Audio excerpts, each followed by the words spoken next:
Hello mga sangkay! Welcome back to my channel.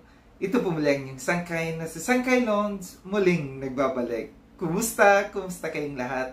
Sana nasa maayos na kalagay ng lahat. Pa dito sa Pilipinas or sa mga nasa ibang bansa, dobling ingat tayo, no? So mega love shoutout sa inyong lahat.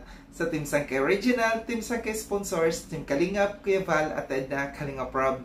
Sa lahat ng aking mga followers, supporters, and subscribers, sa mga lolos, lolas, FWs, and PWDs. Mega love shoutout sa inyong lahat, and of course, I love you all. Ayan. Mega love shoutout sa lahat ng Kalingap, Kalingap Partners, Team Kaliwat, yung grupo ko po. At sa lahat ng aking mga sponsors, sa lahat ng mga nagmamahal kay Sangkay, mega love shoutout sa inyong lahat.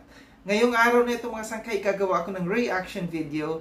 Ito'y patungkol sa kay Chona. Meron tayong update na naman sa kay Chona.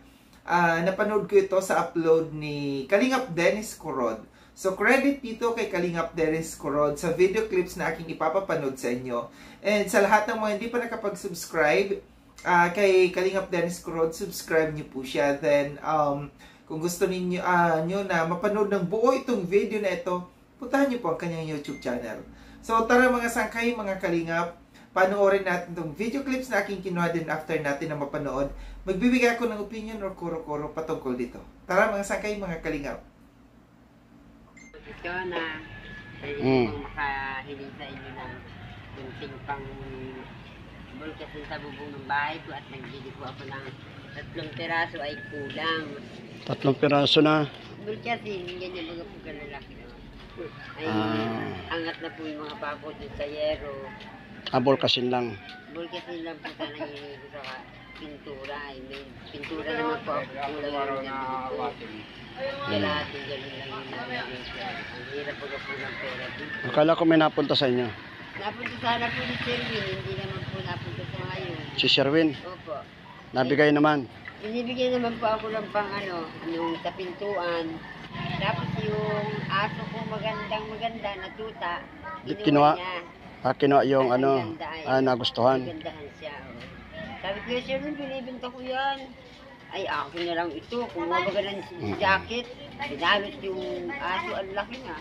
Malaki na? Hinginahin si Sherwin ay, ninukog pa nga, sabi ko, binibenta ko eh. Kinuha? Kinuha niya dahil. Ano yung lalaki? Sila Sangkay, hindi na nagpapatuloy sa Sangkay. Hindi na nagpapatuloy sa Sangkay. Pero naririnig niya po. Ay, siyempre. Yung Sangkay, kung pwede naman akong patawarin mo na ako sa lahat ng ginawa ko kung ano man yun. Pahingi naman ako ng tulong mo bang lagay ko lang sa bubong kasi hindi ko kaya bumili ng bulkasin na marami. Kunti lang nailagay ko dahil sa bahay tumutuloy na yung mga timba para imahin na sana ako kahit na pambiling bulkasin. Ang pambiling bulkasin. Kunting pagkain lang. Oo. Maka-anin man lang. Dito sa araw-araw. O kahit konti lang. Kahit malaki na, bahala na kayo. Basta't mangingi ako sa inyo. Hindi ka na napunta ka na, Kuya Val? Hindi na po, nagalago ako ng Bakit? Kita pa ako ng birthday niya. Nasa pagkakang pangalawa, Pasko, pumunta kami doon. Alas 10 na ng hapon, gutom na ako. Hindi pa ako nagsalita doon sa ni Kuya Ram. Aba, magpakain ka naman. Pasko, muli ka man lang magluto. Gutom na dito yung mga nagbabantay, kaya hintay kay Kuya Ram. Naglakad kami mula dito sa bahay ng Kuya Ram, magtagbak. Wala na kami pamasaya. Wala na kayong pamasaya nun? Iyak nga ako, sisisi pa nga ako eh. At wala nga kami pamasaya pag wala naman sa amin nagtiintindi kung hindi ako salita. Aba, magpalamo ka naman, Pasko. Wala sila Kuya Val nun? Wala sila Kuya Val nun? Andun daw po sa bahay nila. Nagpakain naman po si Kevin, spaghetti. Wala naman. Wala naman. Hindi na kayo pandagdag kami sa'yo. Hindi naman kami binigyan. Nagkita kami kay Gaglan, hindi naman.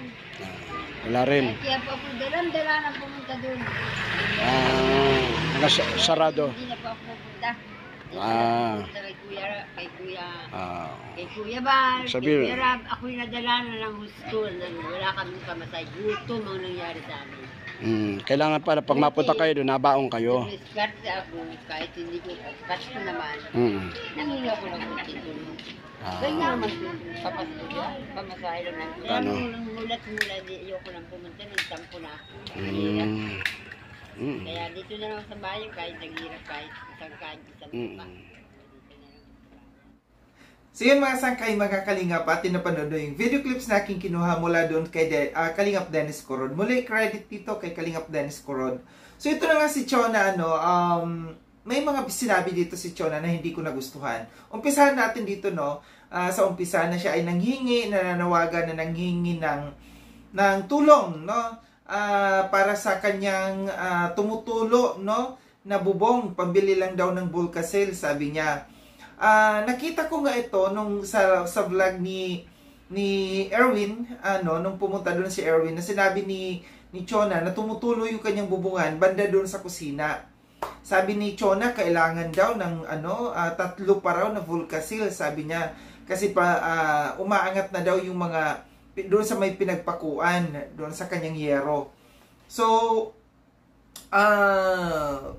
para sa akin kasi, si Chona, nasanay na talaga sa panghihingi dito, talagang kinaugalian na niya yung panghihingi ng ganito. And bukod doon, may kasalanan ka, Sherwin, sa kanya.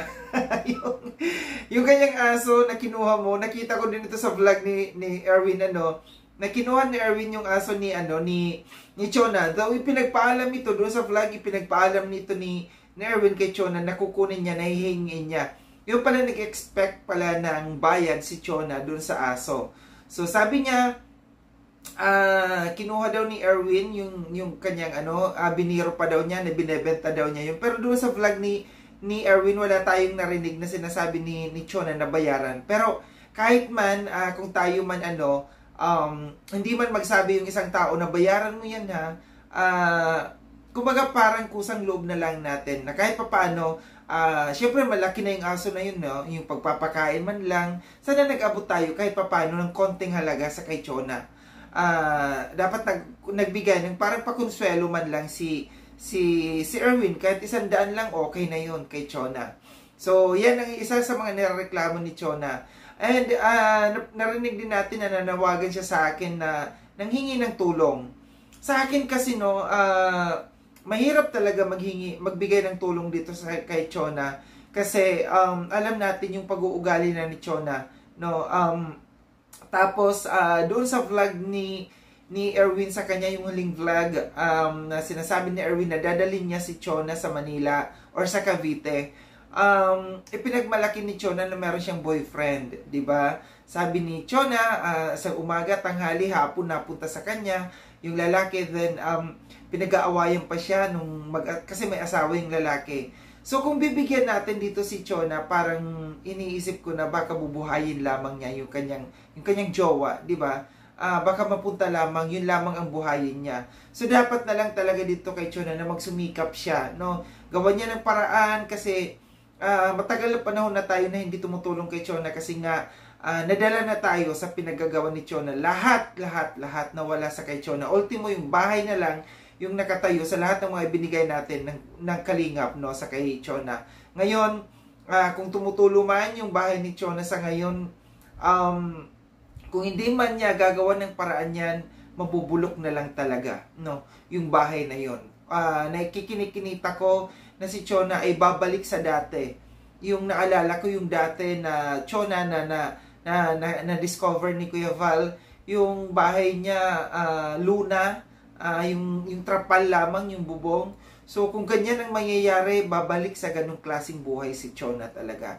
Kung tuloy-tuloy na masira na yung kanyang bahay. Isa pa dito yung sinasabi ko na hindi ko gusto yung mga pananalita ni Chona.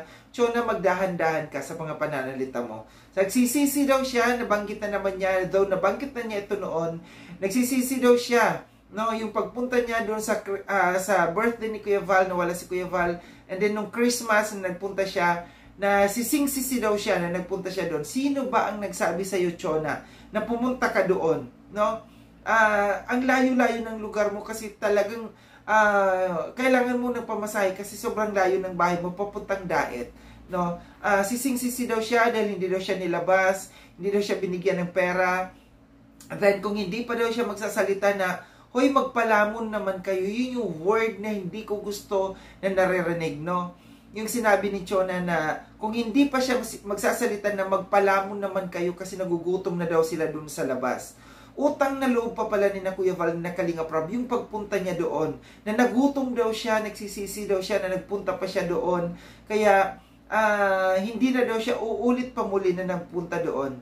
Ito yung Christmas na, alam mo Chona, napanood ko rin yun sa vlog ni Bente Boy, no? Nung nagpunta ka doon, inabutan ka ng pera ni Bente Boy para pamasahe pabalik. Hindi lamang ikaw, mayroon ka pang kasama, no? May kasama ka pa na nagpunta doon. So sana hindi nagsasalita ng mga ganitong words si Chona, kasi nakaka-hurt, no? Yung salitang magpalamon, hindi maganda po pakinggan sa pandinig sa tainga natin, no? So, walang may nag-utos sa iyo, Chona, na pumunta doon sa kina Kuya Val, kina Kalinga Prab. Ikaw, kusa mo yun na nagpunta doon. Hindi. Ang pagkakaalam ko, wala doon sina Kuya Val at saka sina Kalinga Prab nung mga panahon na yon nung nagpunta ka. Kaya walang may lumabas sa iyo. So, ito lang yung aking reaction patungkol dito kay Chona, na disappointed talaga ako dito sa mga binibitawang salita ni Chona. And pasensya na, Chona, kung may makapagsasabi man dito kay Chona, pasensya na, Chona, sa mga sinabi mo, nanghingi ka ng tawad sa akin kung ano man ang pagkakasala mo, napatawad kita, wala akong sama ng loob sa iyo. Pero yung paghingi, no, yung tutulong muli ako sa iyo, distansya na ako dyan, no. Hindi na tayo magbibigay pa kasi alam natin na talagang walang napupuntahan yung mga ibinibigay natin kay Chona. At umaasa lamang si Chona, no, sa mga bigay-bigay. Kinakailangan magbanat ng buto, lalo na ngayon na meron siyang ipinagmamalaking meron siyang boyfriend. Muli, maraming salamat mga sangkay, no, mga kalingap sa panonood. Sa mga hindi pa nakapag-subscribe kay Sangkay Lon, subscribe nyo na po ako. Click yung notification bell para updated kayo sa lahat ng mga videos na aking gagawin. Like and share itong video na ito mga sangkay. Kita-kits tayo ulit sa susunod na video na aking gagawin. Ingat kayo sa ang dako ng mundo mang kinaroroon. Paalam na mga sangkay, mga kalingap. Paalam.